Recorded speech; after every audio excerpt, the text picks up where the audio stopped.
वे मंत्रियों के त्याग पत्र नहीं होते हैं भैया, वो यूपीए गवर्नमेंट नहीं है, एनडीए गवर्नमेंट है। हम कहना चाहते हैं, झुकती है दुनिया,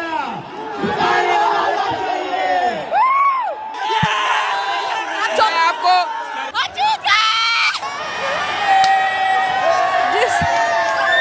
हार गया भाई, हार गया, तानाशाह हार गया। Congratulation all student. इनकलाब जिंदाबाद। अहंकार के पतन की शुरुआत हो चुकी है दोस्तों। शिक्षा मंत्री धर्मेंद्र प्रधान ने इस्तीफा दे दिया है। इस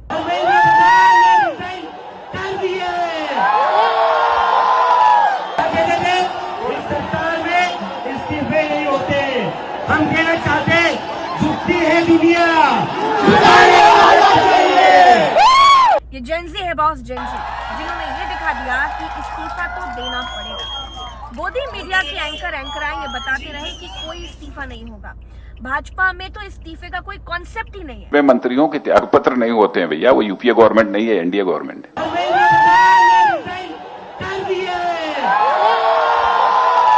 कॉकरोचों ने साफ बता दिया था कि भैया 2 मीटिंग कर लो या 200 मीटिंग कर लो, इस्तीफा चाहिए मतलब इस्तीफा चाहिए। और जैसे ही इस्तीफा हुआ उसके बाद तो बाप रे बाप, ऐसा जश्न, ऐसा जोश। दोस्तों मैं स्टेज पर हूँ, जंतर मंतर पे आप लोगों का भीड़ देखिए, बहुत भयानक भीड़ है। आज इन छात्रों की जीत हो गई है। अभी सब कुछ इधर, आप भीड़ देखिए लोगों की, आप युवाओं का जोश देखिए।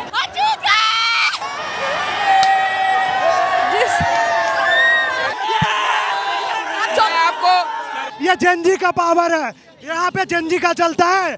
आप तानाशाह रहोगे, ये जेनजी आपको तानाशाह नहीं रहने देगी। झुक गया तानाशाह, आज पहली बार 12 सालों में ये सरकार झुकी है। Someone please tell Mr. Modi, it's just a beginning।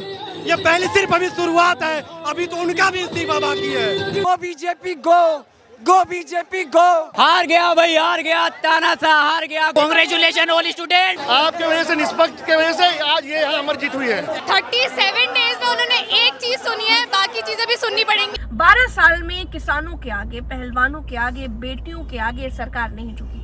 Rail हादसे हुए लेकिन रेल मंत्री का इस्तीफा नहीं हुआ। किसानों पर थार चढ़ाई गई लेकिन कोई इस्तीफा नहीं हुआ। लेकिन इस बार छात्रों की थी बात, युवाओं की बात थी, जेनजीज की बात थी। एक आंदोलन शुरू हुआ जिसे कभी विदेशी फंडिंग से चलने वाला आंदोलन कहा गया, कभी चीन, कभी पाकिस्तान से उसका कनेक्शन जोड़ा गया। किसी ने दहशतगर्द कहा, किसी ने भाड़े के टट्टू, किसी ने भेड़िया कहा। सब कुछ ये जेनजी सुनता रहा, समझता रहा कि किस किस तरह के विचार इसके लिए चल रहे हैं। लेकिन ये लोग अड़े रहे, लाठियां खाते रहे, अड़े रहे, आंसू गैस के गोले झेलते रहे, अड़े रहे। मतलब अपनी मांग से 1 इंच पीछे नहीं हुए लोग। दोस्तों मेट्रो बंद थी, फूड डिलीवरीज बंद थी, आसपास की दुकानें बंद कर दी गई थी, इंटरनेट बंद थे। इस आंदोलन को दबाने की, इनकी आवाज को दबाने की हर कोशिश की गई। कोई अधिकारी, कोई मंत्री इन जेनजीज की बात सुनने के लिए तैयार नहीं था। 27 दिनों तक सोनम वांगचुक अनशन पर डटे रहे। फिर अचानक उनको भी जबरिया अस्पताल ले जाया गया और वहां पर उनका अनशन तुड़वाने पर दबाव दिया गया। लेकिन अभिजीत दीपके डटे रहे, उनके साथ तमाम जेनजीज डटे रहे। और अभिजीत दीपके ने यह ऐलान कर दिया था कि इस्तीफा नहीं होगा तो ये आंदोलन तो जारी रहेगा। 20 जुलाई को कॉकरोच सड़क पर उतरे तो उनको कुचलने की, उनकी आवाज दबाने की फिर से कई कोशिशें हुई, लाठियां चलाई गई। और उसके बाद इस आंदोलन ने एक ऐसा रुख किया कि आंदोलन पूरे देश में फैला।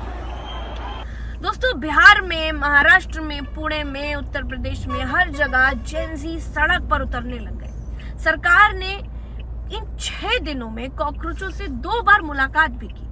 प्रधानमंत्री को आधी रात अपना बिस्तर छोड़कर कैमरे से, फ्रंट कैमरे से इंस्टाग्राम टाइप का वीडियो बनाना पड़ गया क्योंकि इस जेनजी ने उनकी नींद छीन रखी। आखिरी मीटिंग में ये बता दिया कि समझौता कोई नहीं होगा, रिजाइन के अलावा बात कोई होगी नहीं। धर्मेंद्र प्रधान का इस्तीफा चाहिए मतलब चाहिए। इसके बाद शनिवार की दोपहर धर्मेंद्र प्रधान ने इस्तीफा दे दिया और उसमें क्या लिखा वो आपको समझना चाहिए। उन्होंने लिखा कि पिछले 10 दिनों से घटनाक्रम देख करके मेरा बहुत मन दुखी है। ये मेरे लिए व्यक्तिगत प्रतिष्ठा का विषय नहीं है। भारत की युवा शक्ति ही इस देश की असली ताकत है। हमारे बच्चे अपना समय पढ़ाई में लगाएं, इसी बात पर विचार करते हुए मैंने अपना त्याग पत्र माननीय प्रधानमंत्री जी को भेज दिया है। ये इस्तीफा नहीं है दोस्तों, ये क्लियर मैसेज है कि गुरु गलती करोगे तो कुर्सी तो छोड़नी पड़ेगी। आश्वासन से काम नहीं चलेगा। ये मैसेज है सारे नेताओं के लिए। इस जनरेशन से झूठे वादे मत करना, गुमराह करने की कोशिश मत करना। सत्ता तक पहुंचाने वाले हाथ अब सिंहासन से उतारना जानते हैं। मैं समझता हूं आज हमारे लोकतंत्र के लिए बहुत बड़ा और शुभ दिन है। हम पहले अगस्त क्रांति याद करते थे, अब आगे से बच्चे जुलाई क्रांति को याद किया करेंगे, क्योंकि इस अहंकारी तानाशाही सरकार का सर झुका दिया है युवाओं ने। जी हाँ। चूँकि इस देश में जवाबदेही की शुरुआत की गई है। चूँकि जो कहते थे कि हमारी सरकार में इस्तीफे नहीं होते, उनको समझा दिया गया है कि इस्तीफे क्या होते हैं। और मैं समझता हूँ कि युवाओं ने एक तरह से इस देश का गला खोल दिया है। जो 12 साल से जो गला अवरुद्ध था इस देश का, सड़कों पे खुल गया है। और गला एक बार खुल जाता है तो जल्दी से बंद नहीं होता। मैं तो सलाम करूँगा और अपनी जनरेशन को संदेश दूंगा। ये सफ़ेद बाल वाले मेरी तरह के जो हैं, जो कहा करते थे कि इनको यंग लोगों को पॉलिटिक्स नहीं आती, ये खारा टाइम रील देखते रहते हैं, बेकार हैं, नकारा हैं, उनके लिए संदेश है कि युवाओं की भाषा को हम समझें। युवा एक नई ग्रामर ला रहे हैं। मेरी ग्रामर में वो बात नहीं करते, इसका मतलब ये नहीं कि वो बात नहीं करते। हमें उनकी ग्रामर समझनी होगी और उनकी ग्रामर कहीं ज़्यादा पावरफुल है। आज काले बाल वालों ने सफ़ेद बाल वालों को पॉलिटिक्स सिखा दी। जो सरकार इस्तीफे को समाधान नहीं मानती, उसने अचानक धर्मेंद्र प्रधान का इस्तीफा क्यों ले लिया? हुआ ये कि सरकार पहली बार घबराई हुई थी। क्यों घबराई थी? क्योंकि ये प्रदर्शन जंतर मंतर के दायरों से बहुत बाहर जा चुका था। लखनऊ, प्रयागराज, पटना, मुंबई, हर जगह जेनजी सड़क पर उतर चुके थे। सरकार को लगने लगा था कि कहीं ये अन्ना जैसा आंदोलन न हो जाए, ये प्रदर्शन कहीं सरकार की जड़ों को न हिला दे। 20 जुलाई को संसद मार्च में सुरक्षा बलों ने लाठीचार्ज किया। उसके वीडियोस हम सबने देखे। उसके बाद पूरे देश में आक्रोश बढ़ गया। 21 जुलाई को राहुल गांधी अचानक पीएम नरेंद्र मोदी के आवास के बाहर धरना देने लगे। उनके घर के बाहर अपने सांसदों के साथ बैठ गए, जिसके बाद सत्ता पर प्रेशर और बढ़ा। आप ये समझ लीजिए कि मोदी सरकार चारों फ्रंट से दबाव में थी। पहला कॉकरोच का प्रोटेस्ट, दूसरा विपक्ष का जो एकजुटता वो, और सेलिब्रिटीज के बढ़ते हुए ये बयान, और चौथा एनडीए में खुद उठती आवाजें। 23 जुलाई को मुरली मनोहर जोशी ने सोशल मीडिया पर पोस्ट किया, देश के विभिन्न हिस्सों से आए युवा छात्रों को कई दिनों से नई दिल्ली की सड़कों पर इकट्ठा देखना बहुत दुखद है। उन्होंने कहा कि युवा लड़कियों के साथ भी बर्बर दुर्व्यवहार देखना बहुत दुखद है। 24 जुलाई को आरएसएस प्रमुख मोहन भागवत ने भी कहा कि नई पीढ़ी सवाल पूछती है, हमें उनके तर्कों को समझना होगा, हमें उन्हें बहुत स्नेह देना होगा, हमें उनके साथ समय बिताना होगा, हमें उनसे संवाद करना होगा।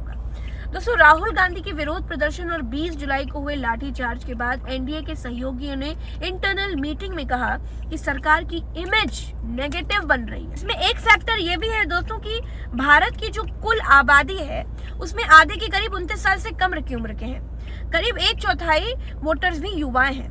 CSDS लोक नीति के मुताबिक 2014, 2019, 2024 में बीजेपी को 1/3 से ज्यादा युवा वोटर्स ने वोट दिया था। लेकिन कॉकरोच जनता पार्टी के प्रदर्शन, शिक्षा और बेरोजगारी को लेकर युवाओं में सरकार को लेकर नाराजगी भी पैदा हो रही थी। वोट वाइब ने सीजेपी प्रोटेस्ट को लेकर सर्वे किया, जिसके मुताबिक 87% लोग सीजेपी को जानते हैं और 1/3 लोग प्रदर्शन का समर्थन करते हैं। 41.4% लोगों का ये मानना है कि इस प्रदर्शन से बीजेपी और एनडीए सहयोगियों को नुकसान होगा। ऐसे में अगर सरकार धर्मेंद्र प्रधान का इस्तीफा नहीं लेती और ये प्रदर्शन लंबे समय तक चलता रहता तो बीजेपी और उसके सहयोगियों को चुनावी नुकसान भी उठाना पड़ता। उत्तर प्रदेश, पंजाब और उत्तराखंड में अगले साल चुनाव है। नीट पेपर लीक का मुद्दा और प्रोटेस्ट लंबा खिंचने का असर चुनाव के लिहाज से बीजेपी के लिए जोखिम भरा हो सकता था। उत्तर प्रदेश में समाजवादी पार्टी और पंजाब में आम आदमी पार्टी और उत्तराखंड में कांग्रेस बहुत मजबूत है। ये तीनों पार्टियां पेपर लीक को मुद्दा बना रही थी। उत्तर प्रदेश में कई शहरों में सपा ने बहुत जोरदार प्रदर्शन किया। अखिलेश यादव और डिंपल यादव ने खुद दिल्ली में कमान संभाली।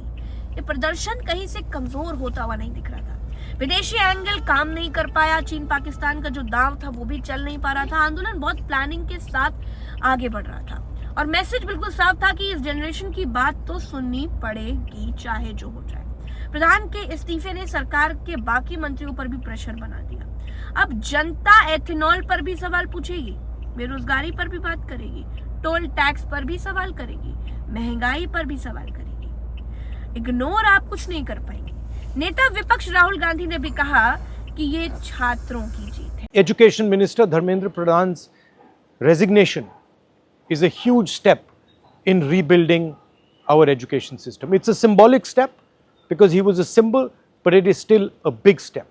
And I want to congratulate every single student, every single youngster who came out on the streets and fought for democracy, fought for the future of this country, and defended the Constitution. I'm proud of you. Well done. कॉकरोचों ने दिखा दिया दोस्तों कि अगर planning करके आवाज बुलंद की जाए तो बड़ी से बड़ी ताकतों को झुकना पड़ेगा। इनका ये पीसफुल प्रोटेस्ट पूरी दुनिया के लिए मिसाल है कि किस तरह से हाथ में गुलाब लेकर इन छात्रों ने इतनी बड़ी सरकार के साथ, इतनी दुनिया में जो बहुत अमीर और सबसे बड़ी पार्टी है उसके साथ किस तरह का इन्होंने आपस में अपना गुस्सा दिखाया, किस तरह से अपनी बात मनवाई उस सरकार से। और ये पूरे देश को जंतर मंतर के आंदोलन ने दिखा दिया है कि युवा अगर चाह ले अपने मन की बात तो वो पूरी करवा के ही रहेगा। दोस्तों, एक एक तस्वीर मैंने आप तक पहुंचाई है। आप लोगों ने देखा होगा कि किस तरीके से इस आंदोलन को कुचलने की या डीमेरिट करने की कितनी कोशिशें की जा रही थी। फिलहाल के लिए इतना ही। हमारा चैनल उल्टा चश्मा यूसी पर आप हमारी ताकत है एक रिपोर्ट हमारी देखते हैं आज के इस वीडियो में। तो फिलहाल के लिए इतना ही, लेकिन आज ये बहुत बड़ा दिन है। इतिहास के लिहाज से देखा जाए तो आज का दिन इतिहास में स्वर्ण अक्षरों से लिखा जाएगा कि इस देश में तानाशाह सरकारों के आगे कैसे युवाओं ने एक गुलाब लेकर के अपनी बात मनवा ली और जो कभी भी अकाउंटेबिलिटी नहीं लेते थे उनसे अपनी गलती मनवाई और इस्तीफा भी ले लिया। ये हमेशा याद रखा जाएगा। तो मेरे साथ फिलहाल इतना ही। वीडियो को शेयर कीजिएगा, चैनल को सब्सक्राइब कीजिएगा। चलते हैं, नमस्कार।